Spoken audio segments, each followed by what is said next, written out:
Hello and good afternoon. My name is Sheikh Abid Hussain. I am from Jammu and Kashmir. This year I have qualified ICR GRF exam and I pursued all India rank 5th. And in the same year I got first rank in my state level in State University, Coast Kashmir. Today I am going to share my strategy how I cracked this exam so that it will be helpful to all of you. But before that I am very grateful to Agri Bipin. He has been very helpful throughout the period and thank you very much Bipin sir.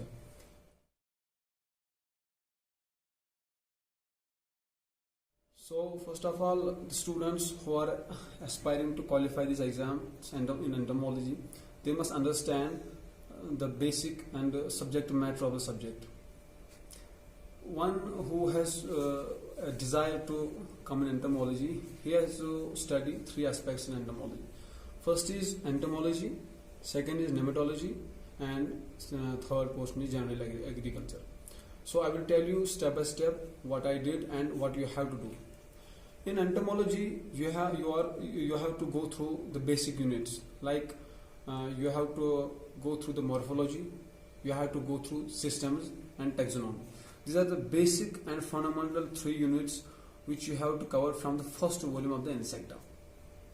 And you have to read the first volume of Insecta line by line, word by word, at least 12 to 15 times you have to read it. You have to thoroughly read it and it must be at your tip of the tongue. And for the next, these are three chapters, three units which you will be finding in the first volume of Insecta. And further you have to study ecology, you have to study IPM, and you have to study the biocontrol, and you have to study the beneficial insects. These three units you will be finding in the applied entomology written by the same authors who have written the first volume, this Insecta, as Raghumurthy. And in ecology you have to revise it very much, as you have to revise the first volume of Insecta.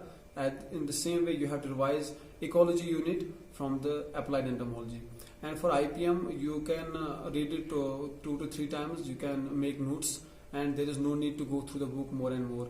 And in the beneficial insects you have to cover them from the applied entomology. Again, there is no need to revise it more and more, you have to just make notes out of it. And in the meantime you can go through this entomology refresher written by Fani Kumar. Their beneficial insects are given in a very elaborated way. You have to ensure that you go through every word there, make notes out of that. Beneficial insects, important book for that is this applied entomology and entomology refresher.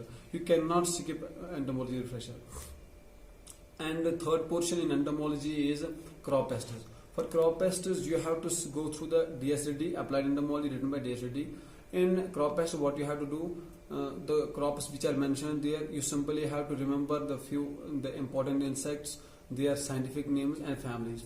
Scientific name and family must be at your tip of the tongue, and you must at least know 5 to 6 pests of each and every crop, and some certain important pests. Suppose there is Helicoverpa armiger, you cannot forget it, related to the pulses and this maize.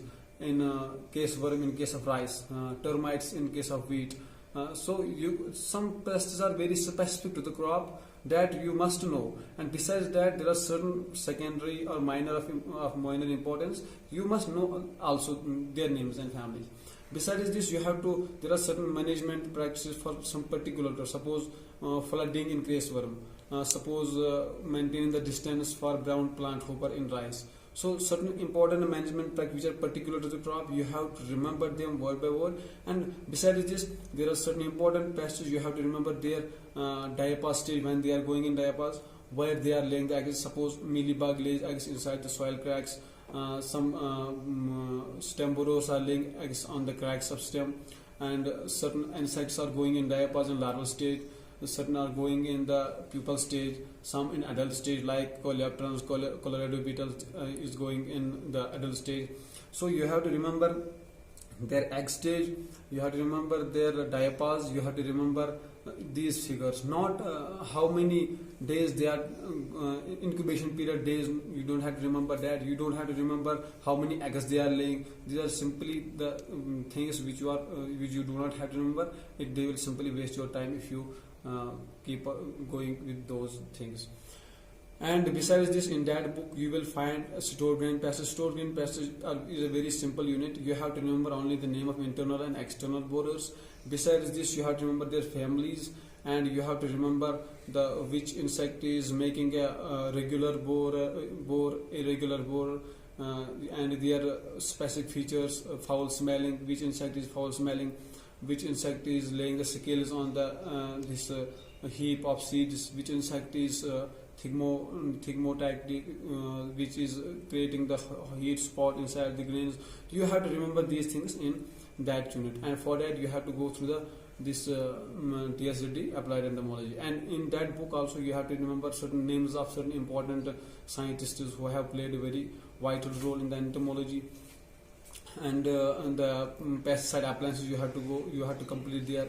Besides that, you have to complete certain numericals on the pesticides there.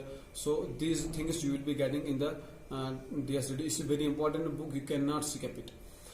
And after that, in entomology, you have to go through the entomology treatise written by T. Prasad. This is a very important book. Fantastic information is there.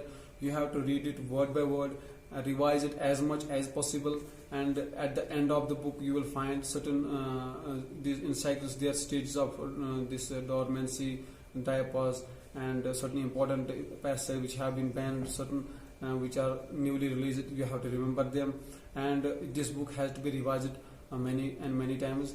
And this book in this book you will find at least 70% or 60, I should say, the pattern has changed. 60% of the syllabus will come out of this book. And there is a book written by same author, T. Prasad, Objective Entomology. Objective Entomology, you have to revise that when you are studying on one side treatise, at the same time you have to study the entomology written by the same author, and there you have to complete the objectives. And for objectives you can also buy some other book, Objective Entomology, by that you can cover.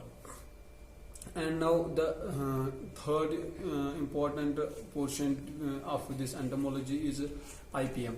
In IPM you have to study this applied entomology. There you can make notes out of that, and in that you have to focus and you have to put emphasis on the biological control, and you have to also complete the various insecticides, different class of insecticides, their mode of action. Mode of action is very important. Believe me, this is the important part in the toxicology, and you can consult entomology refresher for that also. Entomology refresher, there is a clear-cut information about biocontrol, about toxicology, about pesticides. Please do not skip entomology refresher. It's very important book. And after that we can see this nematology portion. In nematology portion you have to go through the Bajaj and Walia introductory nematology, this ICR book. This is simply the Bible of the nematology. You have to read it at least 3 times.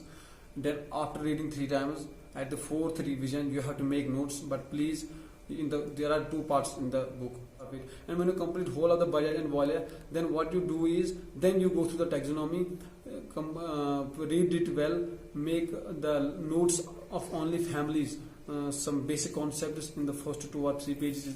And after that you have to go through the family like Praetorhynchidae, Melaleucini, Heteroderidae, certain their basic features, their basic characters.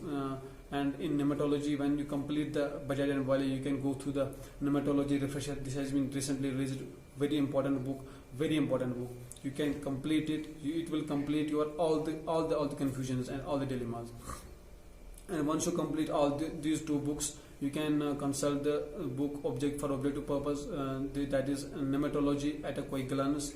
That is yellowish in color, and the name of author is Meena Sankari.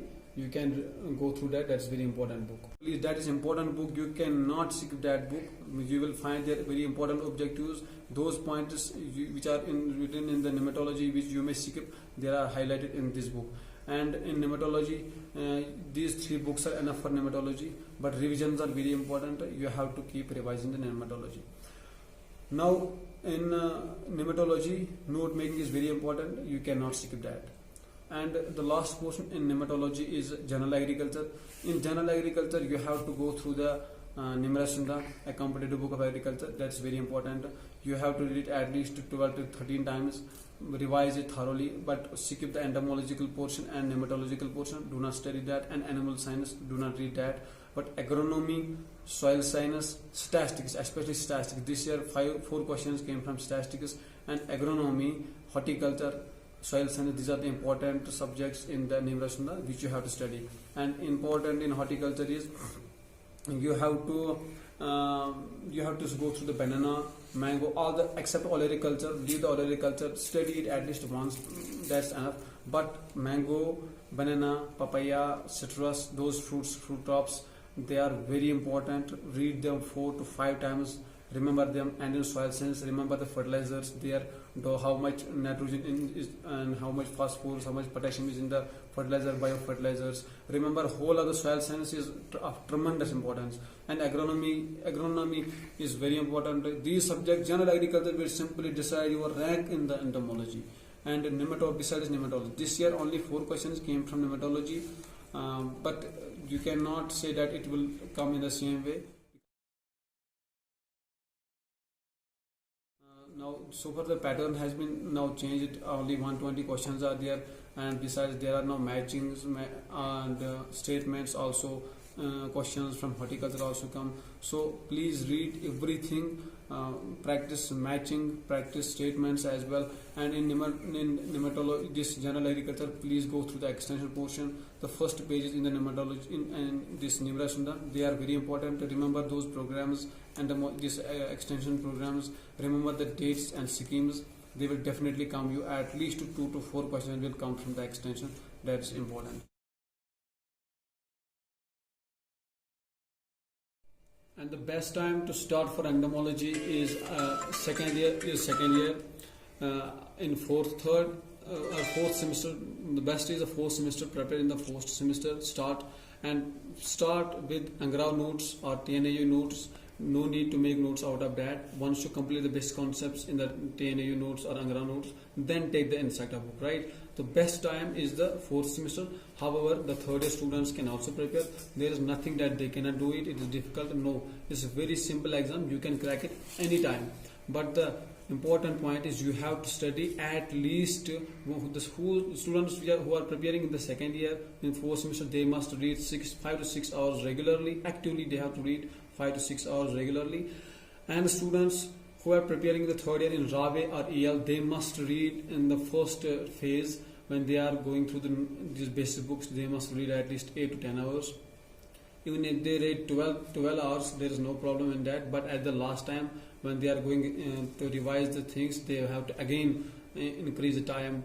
But the basic time is 6 to 7 hours. You have to read and you have to be very consistent. My strategy is that I started in the fourth semester and I completed these Angra notes, 10 basic books, and I stopped. And there is no day in my time when I didn't read 6 to 7 hours. Except a few heavy schedule days I must have I took leave, but my regular schedule have been 6 to 7 hours. And at the last time I revised, and the fundamental key of my success is the revision. I took many revisions, as many revisions as has been possible. And important besides this, I took online mocks from Agri ICR GRF. They are conducting the very important and very helpful these mocks. You have to pay 500 or 600. They will give you the papers online. They are giving you the same feeling as on CBT exams. So you will understand the time management. And my time management during the exam time has been that what I did is I at least have gone through the paper 3 times. This is only because I learned the time management from the online exams. And I attempted 114 questions online on the exam, and out of 114 questions, 105 being correct, and I scored 420 marks. And my message to juniors is that they have to be dedicated, they have to be consistent and honest with themselves. They must read regularly, and they must convert their profession into their passion. Unless and until they don't convert their profession into their passion, they cannot expect good results out of their efforts. And this is a basic criteria for every exam. JRF is simply a basic exam where even the names of insects are being asked. So after that, I wish you all the best in the future endeavors to all the juniors, and the names of the books I have given, everything has been clear, and thank you very much.